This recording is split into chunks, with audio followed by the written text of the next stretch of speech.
Welcome everyone. How are you? Today we will study chapter 1 of class 10 NCERT book Real Numbers. So now before starting the chapter we should know the meaning of real numbers. So what are real numbers? In earlier classes in class 9 you studied about rational numbers and irrational numbers. What are rational numbers? The numbers which can be written in the form of p by q, where p and q are integers and q is not equal to 0.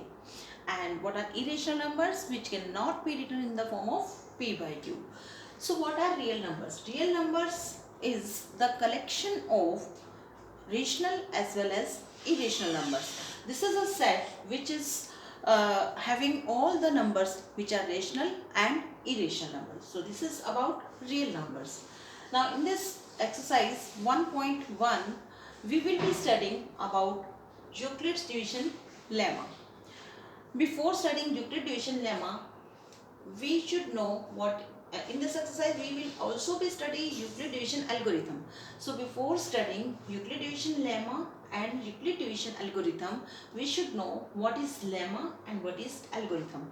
So what is lemma and what is algorithm? Let us discuss about algorithm firstly. Discuss about algorithm. Uh, to discuss about algorithm is that algorithm is a step series, or you can say well defined steps in which we if we want to solve a problem, then we should follow those steps in order to reach the solution of that problem. So algorithm is the series of steps which we follow to solve a problem. And what about lemma? Lemma is the proven statement. Proven statement, that means which is already proved, and we use that proven statement to solve our problems. So now we have learned about algorithm and lemma. Now what is Euclid division lemma? Euclid division lemma is a statement which says that for two given positive numbers, positive integers a and b, there exist unique positive integers q and r such that a is equal to bq plus r. This statement is given by a mathematician Euclid, and this is known as Euclid division lemma. I repeat, for two given in positive integers a and b, there exist two positive integers q and r such that a is equal to bq plus r. Now what is this a is equal to bq plus r? देखने में तो Euclid division lemma लगता है कि, and one more condition is also there where r के लिए एक condition भी है यहाँ, zero less than equal to r less than b. अब अगर हम ये चीज देखें तो हमें कुछ समझ नहीं आता कि what is Euclid division lemma. हमने तो एक स्टेटमेंट पढ़ी और ये इक्वेशन लिख दी. But if you take example then we can understand this Euclid division lemma in a very well manner. So let us take example of two numbers. Suppose I am having 24 and 2. Take a as 24 and b as 2. If I divide 24 by 2, then I will get this 0, 4 and 4. I will get 12. Now what is a here? 24. What is b here? 2. What is r here? 0. And what is q here? That is 12. इसका मतलब क्या है कि Euclid division algorithm, Euclid division lemma is nothing all about division. कि जब हम दो positive numbers को डिवाइड करते हैं, एक नंबर को दूसरे पॉजिटिव नंबर से डिवाइड करते हैं, तो हमें क्या मिलता है? एक क्वेश्चन मिलता है, पॉजिटिव होता है वो भी, और एक रिमाइंडर मिलता है दैट इज ऑल्सो पॉजिटिव. और ये यूनिक होते हैं, बिल्कुल डिफरेंट होते हैं, बिल्कुल अलग होते हैं. And what about this condition, 0 less than r, 0 less than equal to r less than b. मतलब कि हम तब तक डिवाइड करते हैं जब रिमाइंडर 0 के इक्वल आ जाता है या फिर b से छोटा आ जाता है. 0 से कम नहीं आना चाहिए, b से बड़ा नहीं आना चाहिए, क्योंकि अगर b से यहाँ बड़ा आ गया तो हम इसको वापस b से डिवाइड करेंगे. सपोज यहाँ पर 3 आता है हमारा रिमाइंडर, तो हम 2 से फिर डिवाइड करते हैं, 2 1 2. क्योंकि r की वैल्यू b से बड़ी होती, और हम कब तक करते, जब वो b से छोटी नहीं आ जाती या फिर इक्वल टू 0 नहीं आ जाती। नेगेटिव ये आएगी नहीं, because we are dividing two positive integers. So this is about the division. जो हमारा यूक्लिड डिवीजन लेमा है, this is about the division of two positive integers, जिसके लिए हमें दो पॉजिटिव इंटीजर्स मिलते हैं, एक क्वोशिएंट होता है, एक रिमाइंडर होता है। और बी की क्या कंडीशन होती है कि आर की क्या कंडीशन होती है कि r should be less than b और 0 और ग्रेटर देन 0, 0 से कम नहीं होना चाहिए। तो this is Euclid division lemma. Now what is Euclid division algorithm? अब ये यूक्लिड डिवीजन एल्गोरिथम क्या है? This algorithm is about HCF of two numbers.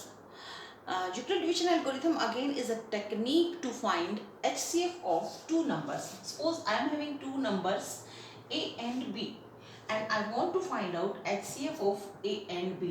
Then HCF of A and B will be another number D that will be greatest positive integer, which will be dividing both of these numbers. मतलब कि जो HCF होगा इन दोनों numbers का, वो इन दोनों numbers को completely divide करेगा।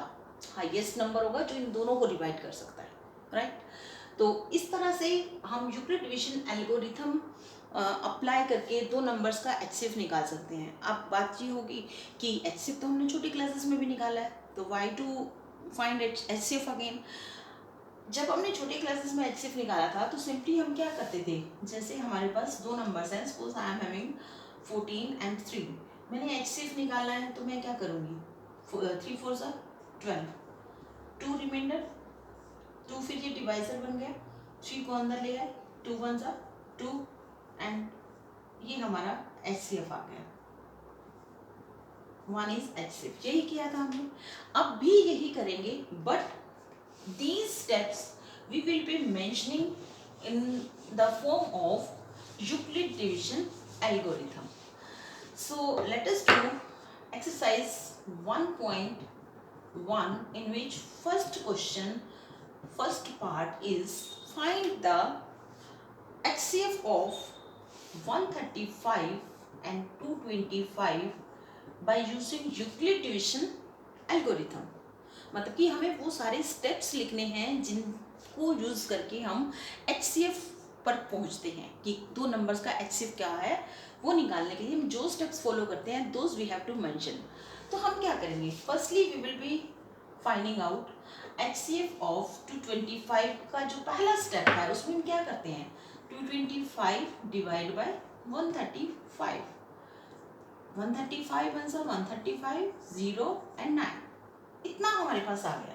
This is the first step in Euclid division algorithm. तो हम क्या करेंगे, इसको यूक्लिड डिवीजन एल्गोरिथम में फर्स्ट स्टेप की फॉर्म में अगर लिखें तो व्हाट इज ए हियर, हमने क्या करना है, इसको यूक्लिड डिवीजन एल्गोरिथम की फॉर्म में लिखना है। That means we have to represent these steps in the form of a is equal to bq plus r। Now what is a here, जो हमारा डिविडेंड होता है that is a, divisor is b, quotient is q and remainder is r। So इसको अगर हम a is equal to bq plus r की form में लिखते हैं, सो दिस इज इक्वल, इसमें a क्या है 225 equal to bq, b is 135 multiply q is 1 plus r is 90 remainder. एक स्टेप हो गया हमारा। Now come to the next step. अब हम नेक्स्ट स्टेप में क्या करते हैं, जो रिमाइंडर है दैट विल बिकम b, और जो b था वो डिवाइजर बन जाएगा। यही कुछ होता है HCF में। सो 90 1 सा 90, 5 4, ये एक और स्टेप आ गया हमारे पास। क्यों आ गया, क्योंकि यहाँ पर a हमारा फिर से अलग आ गया, b अलग आ गया, r अलग आ गया, क्वोशिएंट अलग आ गया। So what is a is equal to bq plus r in this step, 135 is a, b is 90 multiply q is 1 and plus r, remainder is 45. So this is a is equal to bq plus r again. हम ये steps तब तक लिखेंगे जब तक हम HCF पर नहीं पहुंच पाते, और HCF पर जब नहीं पहुंच पाते जब तक, तो हम क्या करेंगे, तब तक डिवाइड करेंगे जब तक हमें रिमाइंडर नहीं मिलता। सो this is 90 and 45 is the 45, 45 is the 90 and here will be 45. तो 45 हमारा यहाँ पर क्या है, B, A क्या है 90. So 90 is equal to 45, B multiply Q, Q is 2 plus 0. अब जो ये लास्ट स्टेप है जहाँ पर हमें reminder R is equal to 0 मिला है, देन उस स्टेप में हम B की वैल्यू जो होगी उसको HCF कहेंगे. सो what is HCF of 135 and 225, that is equal to 45. अब मैंने ये बात की थी कि यूक्लिडियन एल्गोरिथम में हम जब HCF निकाल रहे हैं तो एक HCF एक ऐसा नंबर होगा जो इन दोनों नंबर्स को डिवाइड करेगा, ग्रेटेस्ट नंबर होगा. तो आप देख सकते हो कि 45 is the number which divides 135 as well as 225. So that's why HCF of 135 and 225 is 45. And the next sums we'll be discussing in the next video. So thank you.